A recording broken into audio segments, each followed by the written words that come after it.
Ang iyang lolo nagnegosyo og shabu.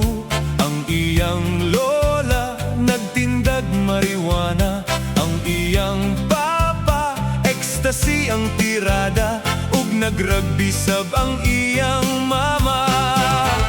Kung manuroy na lain-laig padulngan, ang mga suki ilarang gipang teksan. Way ko kahadlok ug walay bulilyaso, kay politiko ang ilang amo.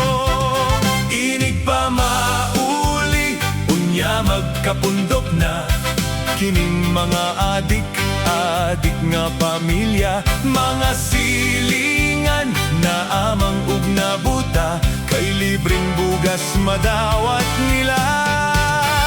Kun mutabang man unahon ng simbahan, kay ipakita ang ilang kabuotan.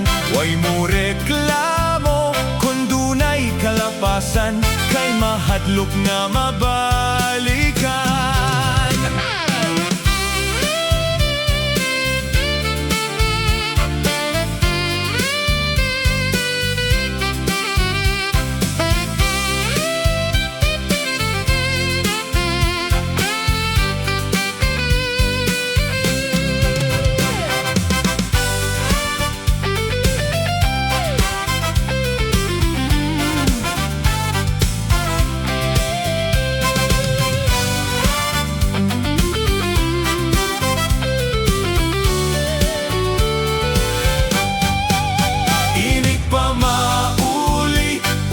Magkapundok na kining mga adik nga pamilya. Sa Baguio sila labi pag magsesyon na, magsinuyupay sa ilang baligya.